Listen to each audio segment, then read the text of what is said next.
Monsieur, bonsoir, ravi de vous retrouver et merci de votre fidélité. Nous ouvrons ce journal avec les activités sur déplacement du président de la République, le président de la République, chef de l'État, Issoufou Mahamadou, en compagnie de son épouse, la première dame, Dr Malika Issoufou, est arrivé ce vendredi à Dandaji, dans la région de Tawa, et ce après avoir séjourné 48 heures dans la ville de Tawa. Tout au long du parcours de Tawa à Dandaji, le chef de l'État a marqué plusieurs temps d'arrêt pour aller à la rencontre des populations des communes et villages sortis massivement pour l'accueillir.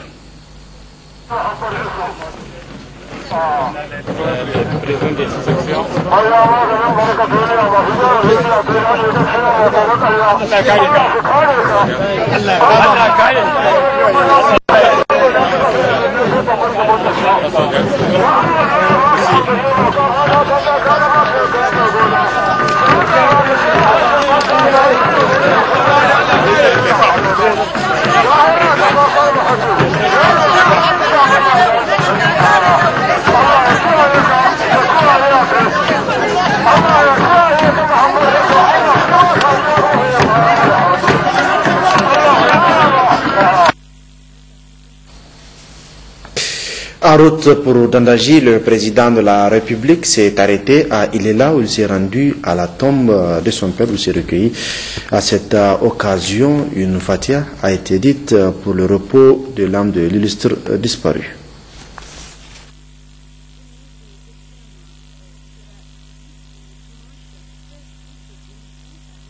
Et peu après son arrivée à Dandaji même, le président de la République a pris part à la prière de vendredi, une prière suivie d'une fatia pour que Dieu le Tout-Puissant renforce la paix et la cohésion dans notre pays.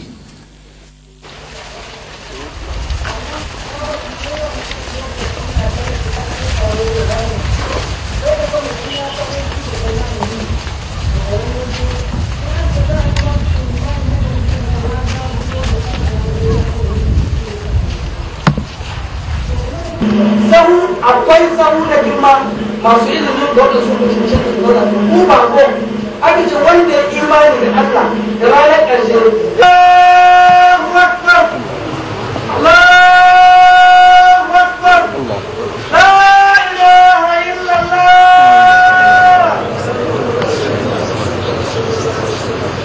الكريم الحمد لله الذي أجرى في شانها وأجر هلالها أنهار مما يقرأ وأمر رسوله بتبليغ الرسالة صلى الله عليه وعلى آله من خير السادات الزادين ألم نشرح لك صدرك ووضعنا عنك وزرك الذي أنقض ظهرك ورفعنا لك ذكرك فإن مع العسر يسرا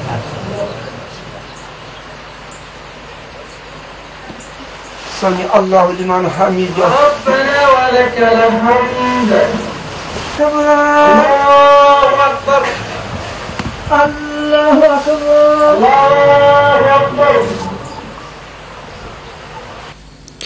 Nous y reviendrons plus en détail sur ce déplacement du président de la République en vacances dans la région de Tawa. Le président de l'Assemblée nationale a quant à lui regagné Niamey cet après-midi du vendredi 14 août 2015 en provenance de Médéran en Afrique du Sud, où il a participé sur invitation du président du Parlement panafricain et aux travaux de la conférence annuelle des présidents du Parlement africain. À sa descente d'avion à l'aéroport international de Ramani de Niamey, Amadou Salifou a été accueilli par le premier vice-président du Parlement nigérien, Dr Doda Mamadou Marté, avant d'être salué par les membres du bureau de l'Assemblée nationale et ceux de son cabinet. La 7e réunion du Conseil des ministres du Conseil de l'Entente s'est ouverte ce matin à la salle Margou de Niamey, à l'hôtel Gawé, sous la présidence de Mme Kane Aïchatou Boulama, ministre des Affaires étrangères, de la coopération, de l'intégration africaine et des Nigériens à l'extérieur, présidente du Conseil des ministres. En plus des dossiers classiques de reddition des comptes, le Conseil des ministres est appelé à se pencher sur 2 points importants relatifs à la sécurité et à la stabilité de l'espace entente. Aziz et Hamanissini. C'est dans un contexte caractérisé par la menace terroriste que s'ouvre ce vendredi à Niamey cette 7e réunion du Conseil des ministres du Conseil de l'Entente. Pour cette raison, Hormis les dossiers classiques de reddition des comptes, cette rencontre est appelée à se prononcer sur 2 points importants pour la stabilité politique, la paix et la sécurité dans l'espace formé par le Bénin, le Burkina Faso, la Côte d'Ivoire, le Togo et le Niger, pays hôtes. Il s'agit de l'étude de diagnostic sur la gouvernance politique et sécuritaire des États du Conseil de l'Entente d'une part, le projet de décision instituant la réunion annuelle des ministres en charge de la sécurité et des frontières du Conseil de l'Entente d'autre part. 2 autres dossiers importants pour l'avenir et la visibilité de notre organisation vous sont également soumis. C'est le projet de programme immobilier du Conseil de l'Entente dans le cadre de la recherche de sources alternatives de financement. C'est aussi la réforme du Centre régional de formation pour entretien routier, institution spécialisée de formation du Conseil de l'Entente.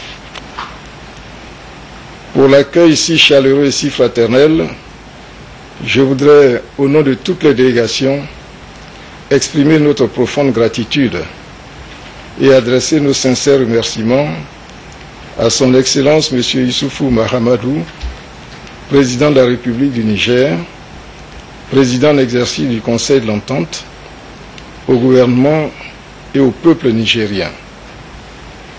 Je voudrais aussi rendre un vibrant hommage à M. le ministre d'État Mohamed Bazoum, ancien président du Conseil des ministres, pour son engagement et sa déterminante contribution à la rénovation du Conseil de l'Entente.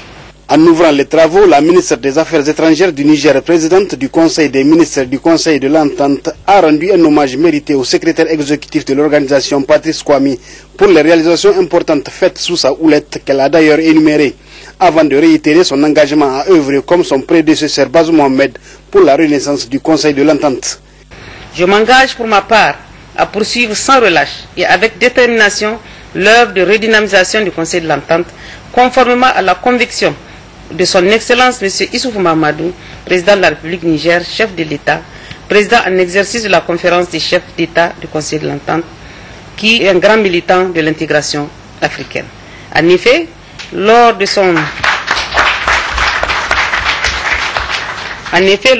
discours d'investiture du 7 avril 2011, le président de la République disait, je le cite, « Je sais qu'il est illusoire de penser que le développement soit possible à l'échelle d'un seul pays. L'Afrique est le continent qui a aujourd'hui le plus grand besoin d'intégration. Nkrumah avait raison de dire, il y a plus de 50 ans, que l'Afrique doit s'unir ou périr. En regardant la carte de l'Afrique, on a le triste sentiment d'avoir face à soi un miroir brisé. Nous avons le devoir de réparer ce miroir. Notre génération a la responsabilité historique d'abattre ces murs qui constituent nos frontières pour que circulent librement les personnes, les biens et les services. C'est dire que je serai un militant actif d'une intégration globale, politique, économique, sociale et culturelle, non seulement au niveau de la CEDEAO, mais aussi à l'échelle du continent. Fin de citation. Le Conseil de l'Entente est donc en train de renaître de ses cendres à la satisfaction des pays membres.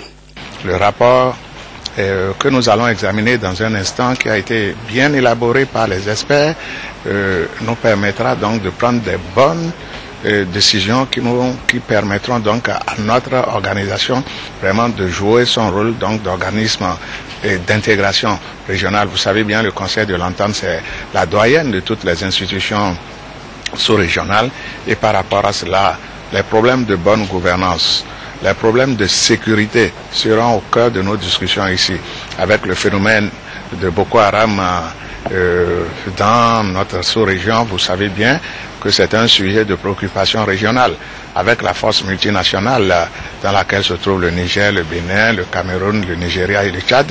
Eh bien, c'est un sujet autour duquel nous allons prendre des résolutions dont la mise en œuvre permettra justement de garantir la sécurité à l'intérieur de notre pays et aux frontières. Donc autant de sujets que nous allons aborder ici et dont la mise en œuvre justement permettra de régler ces problèmes de sécurité et surtout les problèmes de bonne gouvernance au niveau des États respectifs du Conseil de l'Entente. Cette 7e réunion du Conseil des ministres du Conseil de l'Entente intervient 24 heures après la 8e réunion du comité des experts.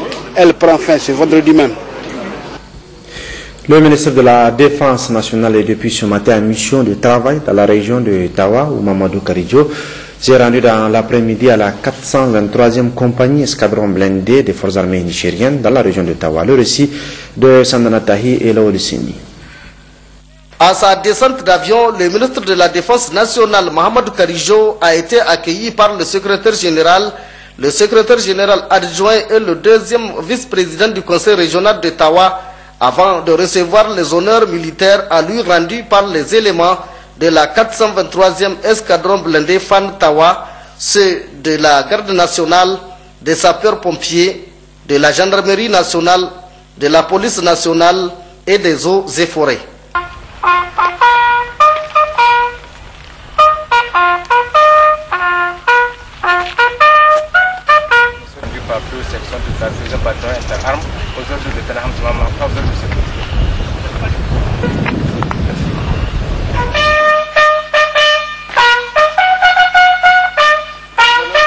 Par une section du 42e BIA sur les ordres de la jeunesse, Jibou Souman, mascule 96 235 à vos ordres, monsieur le ministre.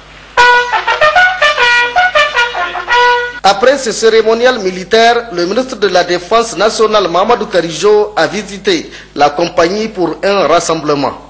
Devant les officiers, sous-officiers et hommes du rang, le ministre de la Défense nationale a évoqué plusieurs sujets qui défraient la chronique de l'actualité au plan sécuritaire, ainsi que les efforts du gouvernement de la 7e République sous la conduite éclairée du président de la République Issoufou Mahamadou à mettre les forces de défense et de sécurité dans toutes les conditions morales, matérielles et financières nécessaires à l'accomplissement de la mission à eux dévolue. Il s'agit de la défense de l'intégrité du territoire, de la protection et de la sécurisation des personnes et de leurs biens. Il a à ce sujet rendu un hommage mérité à nos vaillants soldats qui, malgré les foyers de tension qui entourent le Niger, veillent de jour comme de nuit pour permettre aux Nigériens en général et à la population de l'ADER de vaquer normalement à leurs activités de développement. Mais le ministre Mahamadou a préconisé la prudence accrue et permanente, qui soit sous-tendue par le renforcement de la cohésion, de l'unité et la solidarité entre les différents corps, le courage, la détermination et l'engagement qui sont des valeurs nécessaires et suffisantes pour combattre et éradiquer cette insécurité née des manœuvres des insurgés de Boko Haram et autres trafiquants d'armes et de drogue. Combat pour lequel d'ailleurs les hommes en uniforme du Niger ont toujours brillé pour leur bravoure sur les théâtres des opérations, à l'intérieur comme à l'extérieur du pays. Ces efforts doivent être poursuivis et renforcés, surtout que les autorités renforceront les leurs dans le cadre de l'amélioration des conditions de vie des hommes en uniforme, notamment le rehaussement des salaires et indemnités, la construction des logements sociaux et le renforcement des effectifs. Restons avec le ministre de la Défense nationale où, aux côtés des responsables militaires, le ministre Karidjo Mamadou est allé personnellement réceptionner 48 logements sociaux construits par le génie militaire sur financement de Elhaji Hassan Amadou di Hanberi, un opérateur économique de la place qui avait accepté de financer volontairement ce programme de 345 300 000 francs CFA au profit des forces de défense et de sécurité à Niamey. Nos reporters Seyni Soumela Ibrahim et Yazerabi reviennent sur ce geste de cet opérateur économique. La cité des agents du ministère de la Défense nationale portera le nom de Hanberi. La question qui vient à l'esprit de tout un chacun est de savoir qui est cet homme ou qui fut cet homme. Eh bien, cet homme n'a jamais été ministre de la Défense et ne fait pas encore partie de ces dignes fils du Niger qui ont perdu la vie en défendant la patrie, dont les noms font légende pour la postérité. Cet homme, c'est Elhaji Haruna Amadou, opérateur économique de son État. Opérateur dont le destin a fait croiser le chemin avec celui des forces de défense et de sécurité lors d'une banale promenade. Il y a un an de cela, lors d'une promenade banale, à Gabgoura, j'ai remarqué une équipe du génie militaire sur un chantier de construction de logements en tant qu'opérateur économique du domaine de l'immobilier, je voulais savoir de quoi il s'agit. Les gens m'ont dit qu'il s'agit de la construction de logements sociaux pour les personnels du ministère de la Défense nationale. Trouvant l'initiative formidable, j'ai cherché à rencontrer le ministre de la Défense en vue de lui proposer ma participation. Ce dernier a été réceptif et il m'a mis en contact avec le comité en charge du projet. Dans tous les détails, car c'est le résultat qui compte. Grâce à la collaboration entre l'équipe de monsieur le ministre et moi, vous assistez aujourd'hui à l'inaugurer de 48 logements achevés. Objet de toutes les critiques et même les plus acerbes, le comité technique de pilotage du programme, dont l'idée apparue utopique au départ, a vu en réalité juste en ayant foi à cet homme digne de confiance dont le patriotisme inégalé doit faire école. Par ce geste, il vient de prouver à la face du monde que notre armée est digne de confiance et qu'au Niger subsiste encore des citoyens prêts à se sacrifier pour la nation tout court. Tout celui qui aide aujourd'hui un soldat aide tout simplement le Niger à maintenir haut le moral de ses troupes pour faire face à l'ennemi omniprésent. Elhadji Haruna, par ma voix, recevez toutes les félicitations et bénédictions du soldat nigérien. Qu'Allah te reconnaisse ton acte et te permette de le perpétuer partout au Niger pour des Nigériens où besoin sera. Le ministre de la Défense se rappelait également des premières heures du projet. Au début, c'était vraiment une aventure parce que beaucoup de gens l'ont approché pour essayer de le dissuader, pour essayer de le décourager. Mais avec sa détermination et la confiance que nous lui avons inspirée, il a persévéré et voilà, nous avons pu aujourd'hui, 13 août 2015, réceptionner 48 logements qui sont déjà attribués à des forces de défense et de sécurité du Niger. Je dis donc solennellement merci pour Haruna. Vous avez le remerciement de tout le gouvernement de la République et particulièrement du président de la République. Cité Hanaberi, 6 au quartier Koubia Plateau, le symbole de l'affirmation d'un patriotisme affiché. Lancement hier après-midi à Niamey de la première coproduction cinématographique nigériane intitulée Warisha. C'est un film de 115 épisodes qui sera tourné au Niger et au Nigeria. Une collaboration entre le Centre national de la cinématographie du Niger et la société M111 de Kano du Nigeria. Le détail avec Djouari Isiaka Kombari et Issouf Samuel. Cette coproduction cinématographique entre les deux pays a un coût estimé à 400 millions de francs CFA. Un tournage de 52 épisodes sur les 75 prévus se déroulera sur le sol nigérien et les 23 autres épisodes au Nigeria. Ce 13 août 2015 marque officiellement l'entrée en matière de cette réalisation cinématographique commune entre le Nigeria et le Niger. Le monde du cinéma nigérien et nigérian était présent. C'est une première. Je pense que ça va un peu réveiller nos cinéastes, nos professionnels qui sont là pour qu'ils pensent vraiment à leur pays, pour qu'ils puissent faire encore beaucoup plus que ce qu'ils sont en train de faire, avec l'aide de tout le monde. Donc, je pense que je n'aurai que à dire merci à tous ceux qui sont venus. Le représentant de la société M111 de Kano, réalisateur de son état, Michael Ibn Hassan, a saisi cette occasion pour évoquer les grands noms du cinéma nigérien. Umaru Ganda, Djingare Mega, entre autres, avant de conclure que le Niger est un pays de cinéma et que leur choix de produire ensemble n'est pas fortuit. Le top du clap a été donné par le secrétaire général du ministère de la Culture et des Arts. Le tournage peut désormais commencer. Une petite démonstration de séquence de ce film nous a donné un avant-goût de cette coproduction entre le Nigeria et le Niger. Warisha. ina son gaya miki yanzu matsayin ki ya zama guda biyu a waje na ɗaya da tsakanin da ke akwai soyayya na biyu kuma tsakanin da ke business kaga fa a ce maganar soyayya gefe saboda haka ni yanzu ba ni ba wata soyayya business ne gaba na ka gane Warisha ina son ki gane cewa a wannan business din da muke ciki zai iya yiwuwa wani lokaci da ce miki cewa ki aure dan uwana da ki aure shi kin san amma kuma ina son ki ina kuma kaga yanzu na fara aiki saboda haka ba ni miliyan 1.5 kafin alƙalami idan ba za su samu ban haɗa kaya na in bar gari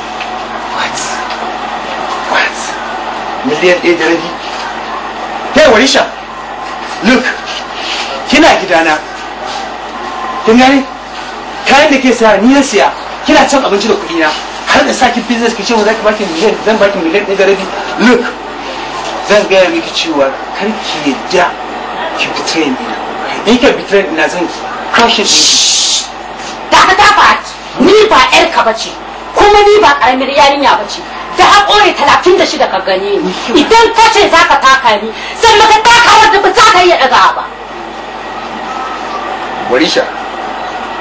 Warisha na fi ƙarfinki Warisha na fi ƙarfinki On ne peut que leur souhaiter bonne chance et leur dire que nous attendons impatiemment ce film. La mission du comité chargé du fichier électoral, le CFEB, au titre de la région de Zender, en charge du contrôle et de la validation provisoire du fichier électoral ainsi que du suivi du transport du fichier, vient d'achever la première étape de son périple dans cette région. Suivant à ce propos les explications du chef de la mission, Ibrahim Tamponé. Je voudrais d'abord remercier les autorités de la région de Zender qui sont venues voir le travail que nous sommes en train de faire.